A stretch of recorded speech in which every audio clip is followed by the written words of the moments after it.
एक गांव था, वहाँ एक छोटा परिवार रहता था और जो है सब बहुत खुश रहते थे परिवार में।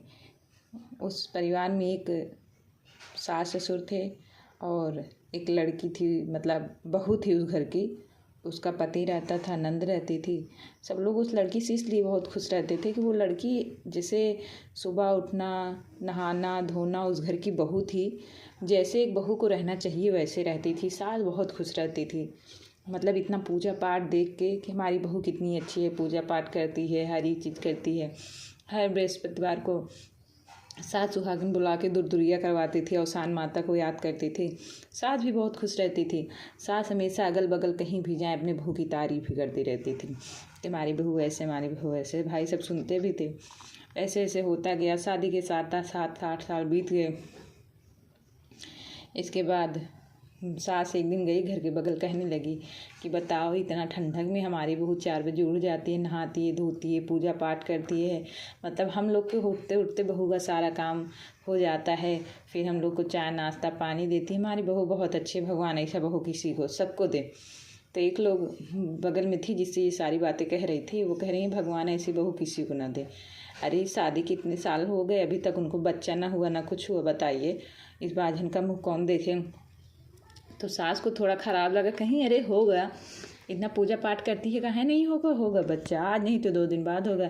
लेकिन फिर भी मतलब सास को कहीं न कहीं तो वो बातें लग ही गई। आई घर पे, बहू कही क्या हुआ मम्मी, आपका चेहरा क्यों उतरा है? कहीं नहीं बहू ऐसा कुछ नहीं है, बहू से नहीं बताई, नहीं तो बहू को कितनी कष्ट होगी। फिर ऐसे 2-3 दिन हुआ, फिर ऐसे एक लोग कह दी। मतलब कि ऐसे धीरे धीरे ये चीज़ चलता रहा। कहीं सास जाएं तो लोग सुनाने लगे। तो एक दिन बहू कही, कहीं मम्मी आप ठहरने घूमने जाती थी, आजकल क्यों जाना बंद कर दी हैं? कहीं कहाँ जाएं, अब तो कहीं जाके बैठने लायक भी नहीं है। हम जहाँ जाते हैं तुम्हारी बात बताते हैं और लोग अब मुझे ताना मार देते हैं कि तुम्हारी बहू को 7-8 साल शादी को हुए, एक बच्चा तक नहीं है, उस बाधन का मुँह कौन देखेगा? तो हमको ये चीज़ सुनना अच्छा नहीं लगता, इसीलिए हम जाना छोड़ दिए। तो ये चीज़ जब बहू सुनी उसको भी बहुत ख़राब लगा। वो कमरे में गई, रोने लगी। सास समझाई, बहू हम कुछ नहीं कहे, ये समाज है, समाज की बातें ऐसे ही होती हैं, कौन किसका मुँह पकड़ सकता है। तो बहू ने कहा नहीं माता जी, ये तो सही है, लेकिन हम क्या कर सकते हैं। इसके बाद बहू रात में रोने लगी, अवसान माता से कही और सब देवी देवता को याद करके बोले कि हम सबकी इतना पूजा पाठ करते हैं, कोई तो हमारी गोद भरी है। ऐसे सब लोग बात सुनाते हैं, तो भगवान हमारी विनती स्वीकार करिए माता जी, और शान मैया हमारा गोद भरिए। हम मतलब हमको कोई भी औलाद दे दीजिए, हम आपकी हर बृहस्पतिवार दुर्दुरिया माता की पूजा करेंगे। तो औशान माता रात में उसको सपने में प्रकट हुई, कही पुत्री काहे रोती हो, होगा काहे नहीं होगा, जा अगला महीना आएगा तो गर्भवती कहलाएगी। तो कही सही माता जी, कही हाँ। फिर वो सुबह सुबह उठी, खूब खुश मन से नहाई धोई, पूजा पाठ की, सास के पास गई। सास का फिर चेहरा देखी, कही मम्मी आज उदास होने का दिन नहीं है, आप जाइए सबके यहाँ, जिसके यहाँ अपना जाती थी, बैठती थी, बोलती थी, बतियाती थी, लोग कहने दीजिए, उनका मुँह बहुत जल्दी ही बंद हो जाएगा। तो सास मन ही मन सोचने लगी ऐसा क्या बहू, ऐसा क्यों हो गया। तो लेकिन सास भी कुछ पूछी नहीं, चली गई। तो जहाँ जो जाता था, हाँ सास जहाँ जाती थी तो लोग 1-2 बार कह देते थे।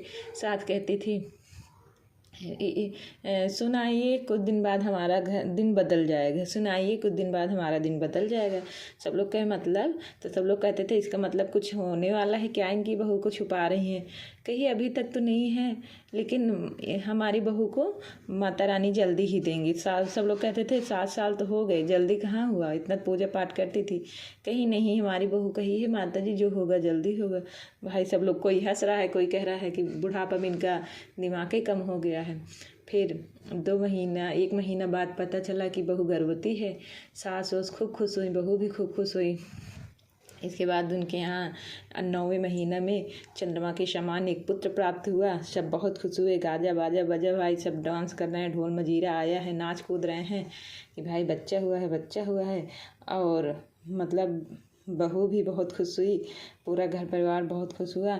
औशान माता जैसे उनका लाज रखी वैसे सबका लाज रखें, जैसे उनका दिन लौटाई ऐसे सबके लौटाएं। सब लोगों ने औशान माता से, और जो लोग बात सुनाई थी वो लोग गलती कसूर मानी औशान माता से, और औशान माता सबको बहुत खुश रख दी उस घर में। और बच्चा के साथ सब लोग खुश हो गए, रहने लगे। बहू ऐसे नित नियम से हर बृहस्पतिवार अपना पूजा पाठ करने लगी, औशान माता को मनाने लगी, दुर्दुरिया खिलाने लगी, और औशान माता खुश हुई। इसी से औशान माता की कहानी संपूर्ण हुई। बोलो औशान मैया की जय।